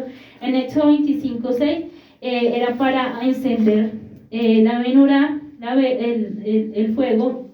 En Éxodo 27, 20 era para alumbrar las 24 horas, o sea que nunca se apagaba. En Isaías 1, 6 se hace referencia para curar y sanar. Y en Ezequiel 16, 9 como perfume. Y todas esas características las vemos en nuestro amado Yeshua. Él es la luz, Él permanece, su luz nunca se ha apagado, Él es el alimento, la Torah viviente para nuestras almas, Él es ese perfume agradable también. Entonces, continuamos en el versículo 19 de Romanos y dice así: así que tú dirás, ramas fueron desgajadas para que yo pudiera ser injertado, ¿verdad? Pero ¿qué? Ellas fueron desgajadas por su falta de confianza, de modo que tú guardes tu lugar por confianza, así que no seas arrogante, por el contrario, sé temeroso, porque si Yahweh no le perdonó la vida a las ramas naturales, tampoco a ti te perdonará. Judá no fue perdonada. O sea, vamos a de pronto aclarar acá, porque cuando dice que no fue perdonada, no fue para todos, ¿no? Porque ¿a quién no perdonó? ¿A quién no perdonó? Dice que no fue perdonada. Si la misma Judá no fue perdonada, fue al pueblo que transgredió, violó y adulteró. Pero al pueblo que ha hecho Teshuvá, Yahweh sí la perdona. ¿Sí? Porque uno dice, no, pues entonces ¿qué sentido tendría esto si Yahweh no ha de perdonar a su pueblo? Pues no tendría ninguno, porque entonces si a la final vamos a ser condenados, Yahweh no va a perdonar. No, lo que acá Pablo está diciendo es, Yahweh no perdonó Ese tipo de gente, la élite religiosa, que por falta de confianza, que no creyeron en Yeshua, los que adulteraron, los que violaron la ley, los que transgredieron la Torah, Yahweh no les perdonó. Pero para este tiempo y para el tiempo futuro, aún para el tiempo de atrás, porque no todos los judíos fueron condenados, no todos fueron, muchos también, por eso aún el mismo Pablo era judío, y será que el mismo Pablo recibió ese perdón, y aún para este tiempo, el Padre sigue perdonando. Por eso Dios, Pero, el que quiere tiene misericordia. Pero el que Yahweh quiere, tiene misericordia. Pero para ese perdón hay condiciones. ¿Sí? Hay condiciones. Por eso, usted ni pretenda, o los que nos escuchan, ni pretendan que violando la Torah va a recibir perdón. No. Y otra vez volvemos a lo que se ha enseñado por mucho tiempo. Usted va a una iglesia, peca, reza, empata, y sigue siendo hijo de Dios. ¿Sí? Eso es lo que hemos escuchado. No, usted peca, reza, empata y sigue siendo hijo de Dios porque todos somos hijos de Dios. Mentira. Yahweh va a perdonar a aquellos que transgreden la Torah. El perdón es para un pueblo. El perdón es para el que retorna en Teshua. Así que sí, por si usted tenía dudas de que si el Padre lo había perdonado, pues si usted ha retornado a la Torah en sinceridad y en verdad, claro que sí. Pero si aún usted es de los que no ha retornado, pues tal vez no ha sido todavía perdonado, porque él es todavía transgresor de la Torah. Entonces Judá no fue perdonada por no aceptar el plan de redención. Esto fue lo que Judá no aceptó, el plan de redención que el Padre proveyó con Yeshua, el sacrificio perfecto. Esto el Padre no les perdonó a ese pueblo, a aquellos que no aceptaron el plan de redención a través de Yeshua, que negaron que el mismo Yahweh había proveído el sacrificio perfecto, invalidando con sus obras y ritos, rechazando la reconciliación del Hijo con el Padre. Menos perdonará a los transgresores de la Torah. Muchos dicen creer en Yeshua, pero no se sujetan a sus mandamientos ni ordenanzas. Yeshua, Torah viviente, no nos deja vivir a nuestro antojo ni al parecer humano. Se debe seguir un lineamiento, una condición para ser perdonado. Porque si aún los demonios creen, pero no se sujetan a la Torah, asimismo todo el pueblo, de labios muchos lo honra, pero el corazón está lejos para amar y obedecer, y están años luz para poner por obra sus mandamientos. Entonces pudiéramos pensar, una persona que llega por primera vez en una condición de paganismo, se arrepiente, ¿será que ya está todo total limpio? No, debe seguir un caminar, y en el caminar el mismo Padre lo va purificando y limpiando hasta el final, ¿sí? Pero entonces también la gente dice, no, es que yo me arrepiento y ya, Dios borró todos mis pecados. No, también hay que mostrar esa Teshuvah con ese alineamiento de obediencia hasta el final. Aún no tenemos todo ganado. Aún con el conocimiento podemos ser cortados, claro que sí, y era lo que Pablo le decía a Efraín. Tenga cuidado, aún usted teniéndolo todo puede ser cortado. Ezequiel 18:24 dice así: de la otra forma, cuando la persona justa se vuelve de su justicia y comete iniquidades de acuerdo a las transgresiones que el transgresor hace, vivirá él. Ninguna de las obras justas que hizo serán recordadas. Por las transgresiones y pecados que ha cometido, él morirá. Así que ahora ustedes, dicen, la senda de Yahweh no es justa. Escucha, casa de Israel, ¿es mi senda la que no es justa o son tus sendas las que no son justas? Cuando la persona justa se vuelve su justicia y comete transgresiones, él morirá por ellas. Entonces acá nos habla a Israel, dice, porque Israel decía, no, las sendas de Yahweh no son justas, pero él decía, no son mis sendas, son sus caminos, los que ustedes han decidido seguir. Y por eso dice, si una persona se vuelve de su justicia y comete transgresión, ella morirá. Entonces, por eso dice, si no fueron perdonados ellos, ¿será que Yahweh nos va a permitir o pasar por alto muchas cosas? De ninguna manera. De ninguna manera. Cuando la persona justa se vuelve de su justicia y comete y cuando la persona perversa se vuelve de sus perversidades que ha cometido y hace justicia y juicio, él salvará su alma, porque el que se arrepiente de todas sus transgresiones que él cometió, el de cierto vivirá, no morirá.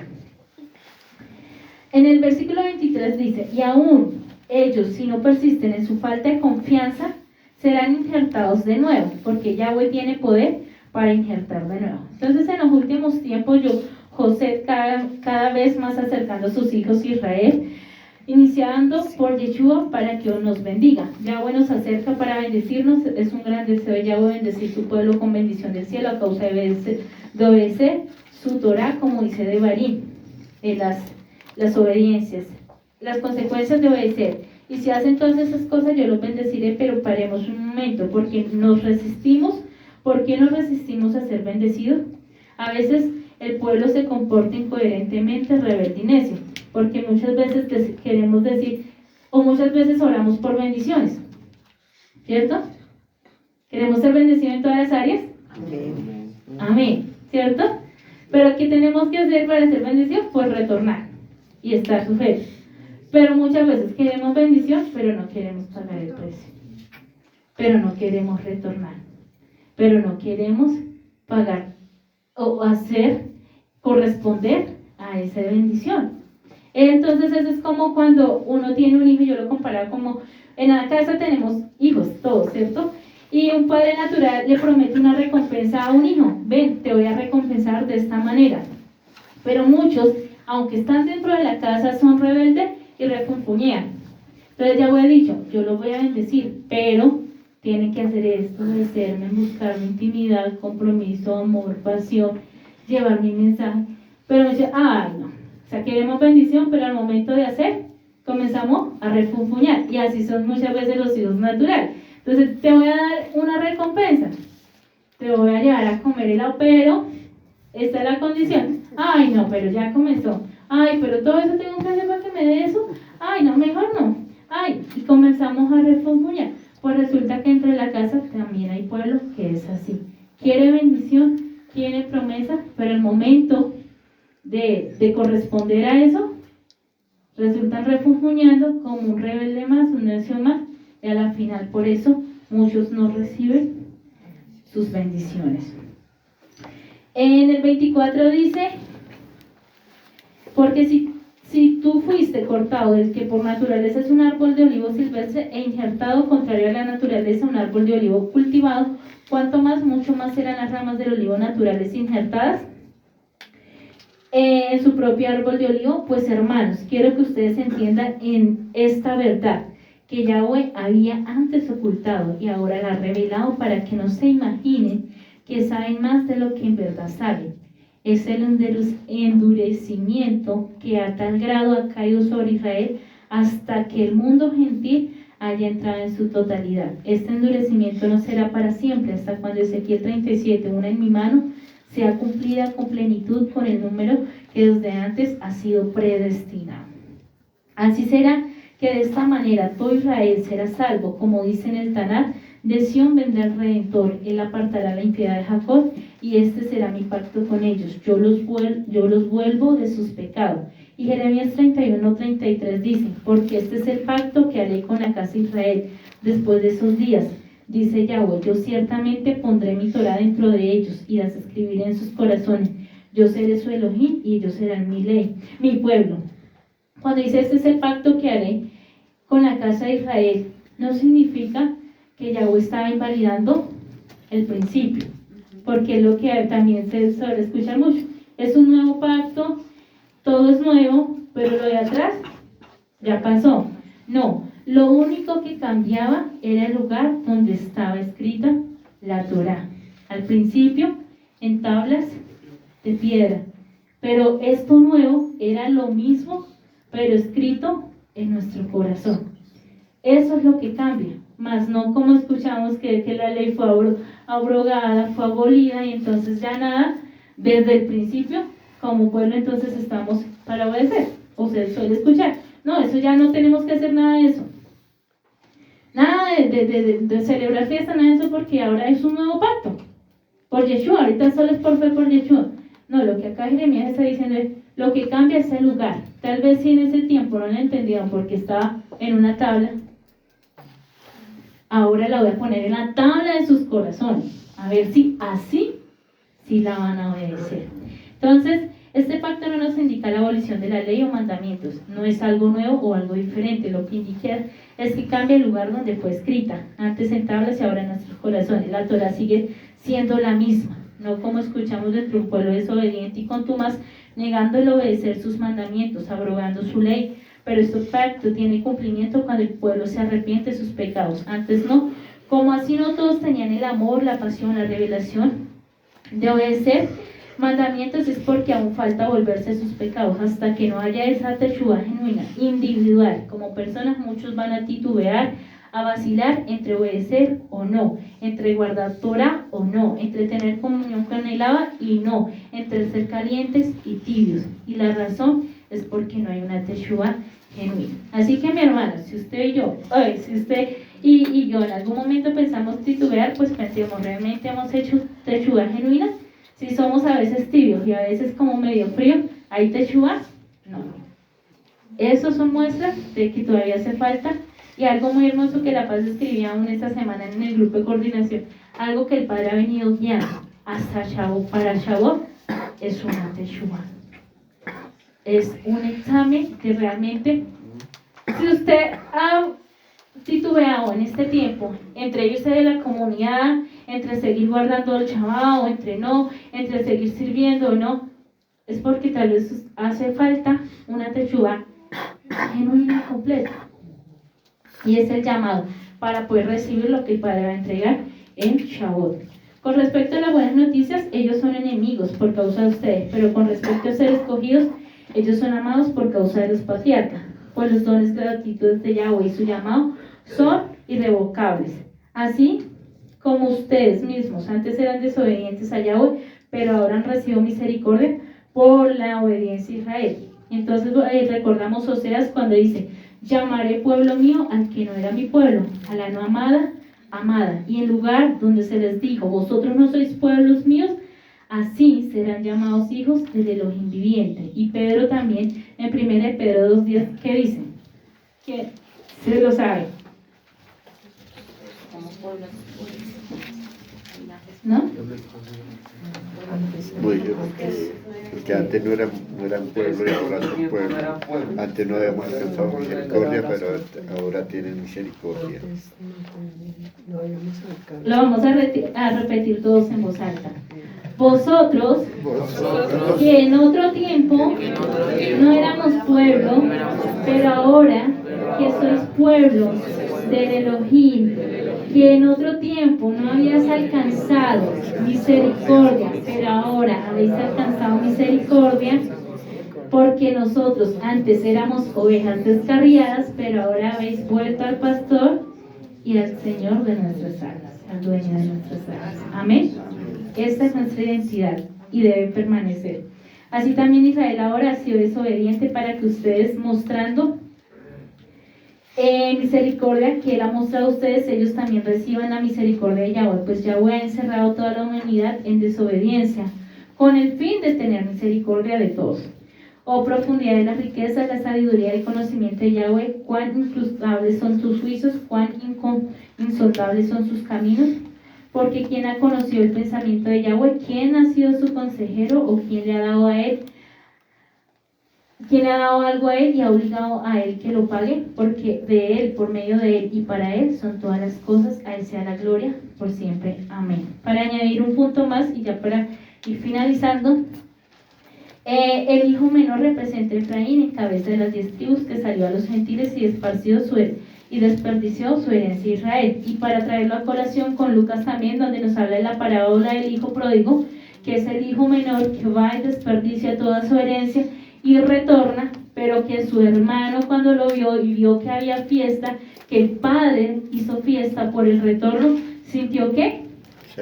Celo. Y que dijo, pero ¿por qué? Si él se fue, pero aún si Yahweh mismo lo perdona y lo hace retornar, asimismo el Padre está saliendo al encuentro de ese pueblo que quiere que anhela retornar para aprender, que anhela retornar. Parte de la plenitud, como proféticamente aconteció en Bereshit, Judá también descendió a Egipto a encontrarse con su hermano. Eso es la sombra profética de Yeshua para que en los últimos tiempos reconocerá también Judá que Yeshua nunca murió. Judá no sabía que José estaba vivo. En José se reúnen todas las naciones de la tierra. La mayoría de las tribus están entre los gentiles. Y como conclusión, nuestra identidad es y debe ser hijos legítimos de Israel, con acciones propias de Yeshua, como nuestro maestro a seguir. Nuestra identidad no está fuera de la casa. Nuestra identidad está adentro, donde está el alimento de la Torá, donde hay vida, que es el Ruach HaKodesh, donde hay herencia, que es la tierra prometida, donde hay esperanza del futuro Yeshua restaurando la Ketubá, el contrato matrimonial. Entonces, nuestra identidad no está afuera, ni lejos de Él. La identidad nuestra debe estar cada día más cerca a Él.